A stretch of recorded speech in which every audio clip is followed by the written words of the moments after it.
الرحيم إن الذين توفاهم الملائكة صدق الله العظيم وبلغنا رسوله النبي الأمين المتين الكريم যাবতীয় প্রশংসা মহান রব্বুল আলামিনের জন্য যিনি আমাদেরকে এই পবিত্র মজলিসে এসে কিছু কোরআন হাদিসের বাণী শ্রবণ করার তৌফিক এনায়েত করেছেন। তারই আমরা সকলে মিলে শুকরিয়া আদায় করি। সকলে বলুন আলহামদুলিল্লাহ।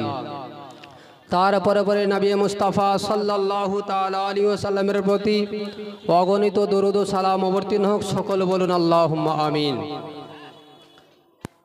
ব্রাদারান মিন্নাত ইসলামিয়া, আপনাদের সম্মুখে কোরআন হইতে একটু আয়াত পেশ করেছি।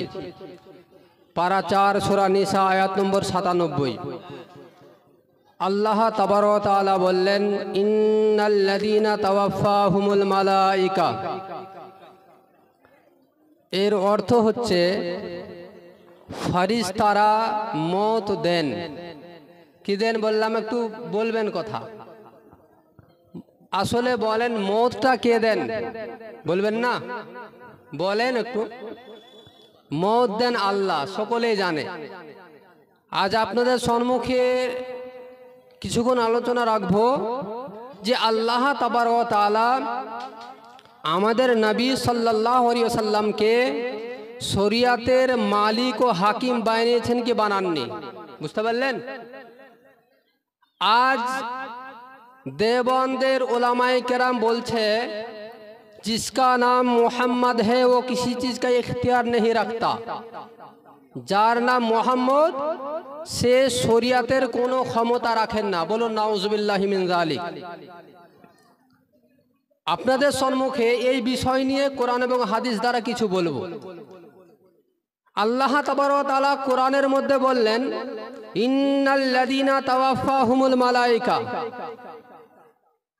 ইন্নাল্লাযীনা তাওয়াফাহুমুল মালায়েকা, তাদের মওত ফেরেশতা দেন। কে দেন? ফেরেশতা দেন, লেখা আছে। তো আমরা তো সকলেই জানি মওত তো দেন আল্লাহ, কিন্তু এই জায়গাতে ফেরেশতার দিকে কেন নিসবত করা হলো? এই জায়গাতে অথবা এই আয়াতটা শ্রবণ করার পর দেওবন্দীদের তো একেবারে খাড়া হয়ে যাবে লোক। এখানে তো আল্লাহ ডাইরেক্ট শিরক করে দিয়েছে। মওত আমেদি, আর আল্লাহ এই জায়গাতে বলছেন যে ফেরেশতা মওত দেন, তো শিরক হবে না? এখন দেওবন্দীদের উলামায়ে কেরাম উঠে পড়ে লেগেছে শিরক আর বেদাত। এদের ভান্ডারে, এদের মাদ্রাসাতে শুধু শিরক আর বেদাত পয়দা হয়। এরা শিরক আর বেদাত পয়দা করে, আর কোরআনের আয়াতের দিকে কোনো ধ্যান ধারণা থাকে না।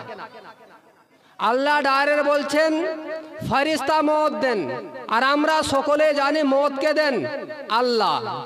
আল্লাহ তাবারক ওয়া তাআলা একজন ফেরেশতাকে নির্দেশ দিয়ে দিয়েছেন, ও ফেরেশতা, তোমাকে এই হুকুম অর্পণ করলাম, তুমি এই কাজটা করবে।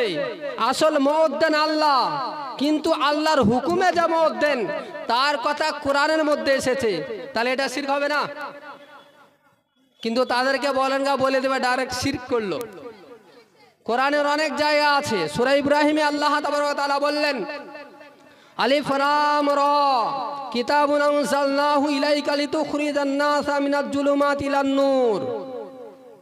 নিশ্চয় আল্লাহ তাবারক ওয়া তাআলা এই যে কোরআন পাঠিয়েছেন না আমাদের নবীর উপরে, বললেন কেন পাঠিয়েছেন জানেন?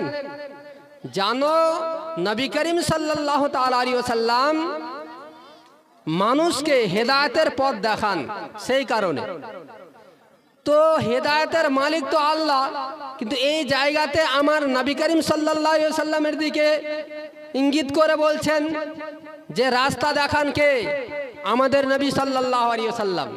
কিন্তু এই আয়াতগুলো তাদের চোখে দেখতে পায় না, মানে তারা দেখতেই পায় না এইসব আয়াতগুলো, যে আল্লাহ তাবারক ওয়া তাআলা তো হেদায়েতের মালিক, কিন্তু আল্লাহ তাবারক ওয়া তাআলা আমাদের নবীকে সে হুকুম অর্পণ করেছেন, হে নবী, আপনাকে ক্ষমতা দিয়ে দিলাম, আপনি মানুষকে কি করেন? হেদায়েতের পথে নিয়ে আসেন। বলুন সুবহানাল্লাহ। তো বিরাদরান মিল্লাত ইসলামিয়া, কোরআনের মধ্যে হাদিসের মধ্যে আছে, বুখারীর হাদিস, বুখারীর হাদিস, হাদিস নাম্বার 219। এই হাদিস খানা মুসলিম শরীফের মধ্যেও আছে 3305-এর মধ্যে, বুঝতে পারলেন? সেই হাদিসে একদা সাহাবায়ে কেরাম নবী করিম সাল্লাল্লাহু আলাইহি ওয়াসাল্লামের দরবারে আছেন। নবী করিম সাল্লাল্লাহু আলাইহি ওয়াসাল্লাম ওয়াজ করছেন। এক এক করতে করতে মক্কা এবং মদিনার যে গাছপালা রয়েছে এই সবগুলো হারাম করতে যাচ্ছেন। সাহাবায়ে কেরাম আরজ করলেন, ইয়া রাসূলুল্লাহ, ইয়া হাবিবাল্লাহ, হুজুর গো, আপনি এক এক করে মদিনা এবং মক্কার গাছ হারাম করছেন। ইয়া রাসূলুল্লাহ, ইয়া হাবিবাল্লাহ, হুজুর আমাদের জন্য ইজকির ঘাসটা হালাল করিয়ে দেন।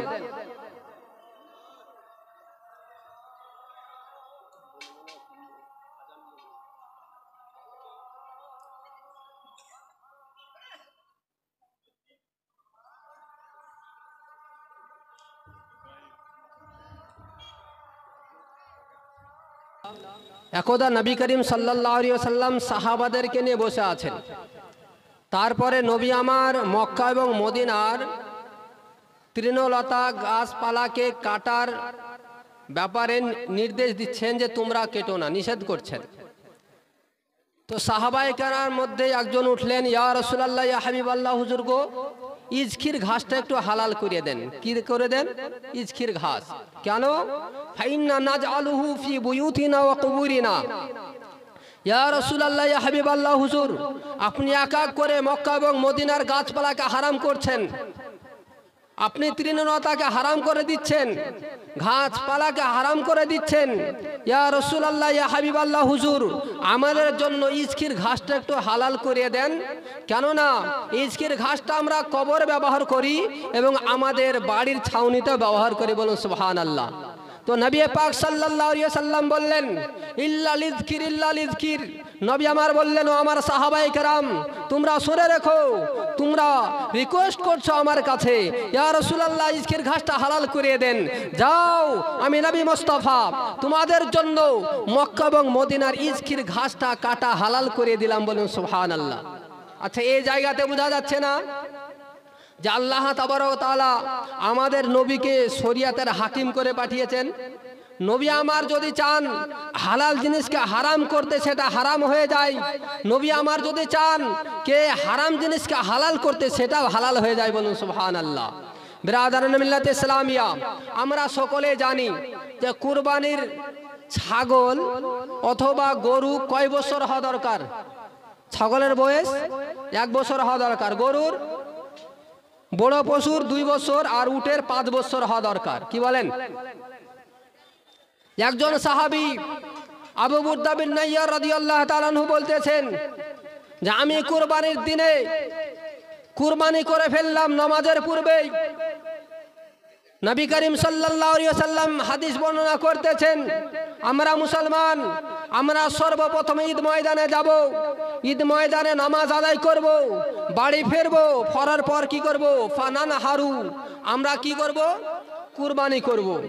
নবী আমার বললেন, মান ফাআলাহু ফাকাদ আসাবা সুন্নাতানা, যে ব্যক্তি এই তরিকা, এই রীতিনীতি অবলম্বন করলো, সেই ইসলামের তরিকা অবলম্বন করলো। বলুন সুবহানাল্লাহ।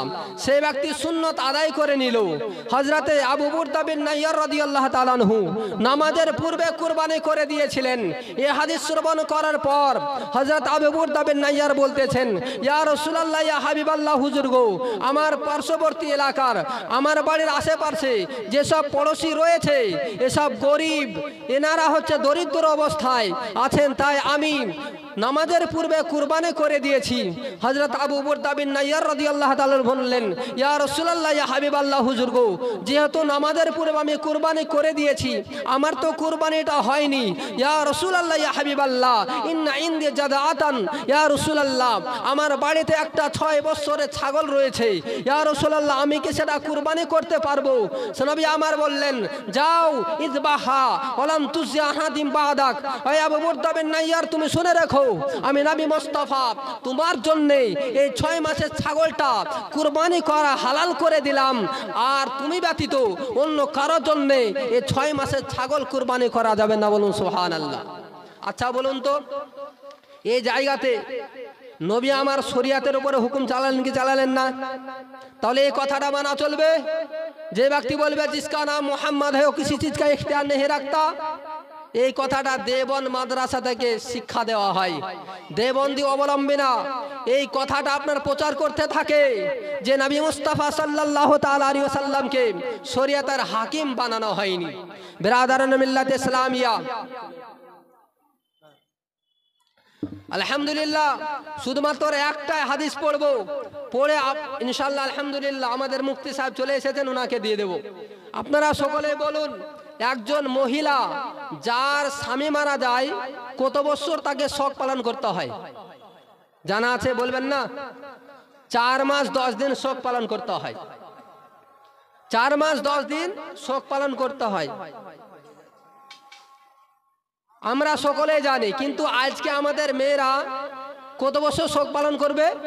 4 মাস 10 দিন। একজন সাহাবী হযরত জাফর তাইয়ার রাদিয়াল্লাহু তাআলা ইন্তেকাল করলেন। ইন্তেকাল যখন করলেন, ওনার বিবি আসমা বিনতে উমাইস রাদিয়াল্লাহু তাআলা আনহা উনি আপনার শোক পালন করবেন। যুদ্ধের ময়দানে তিনার স্বামী ইন্তেকাল করে গিয়েছেন।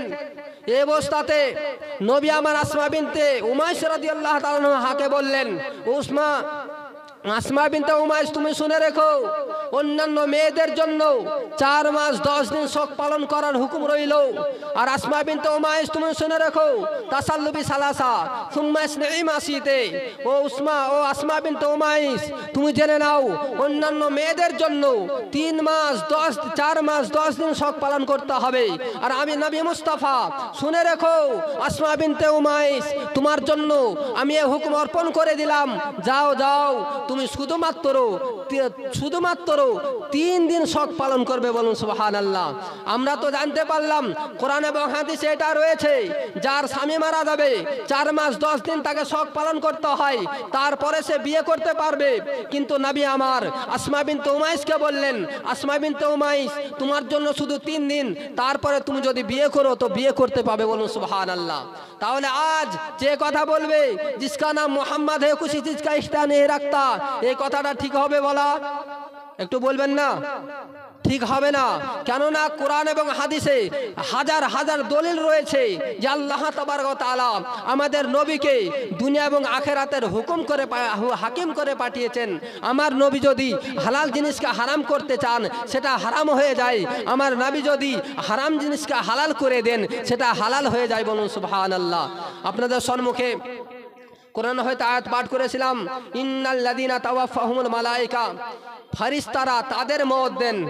এই কোরআনের আয়াত দ্বারা বোঝা গেল আল্লাহ তাবারক ওয়া তাআলা শরীয়তের হাকিম অন্য কাউকেও বানাতে পারেন। আমার বলার মধ্যে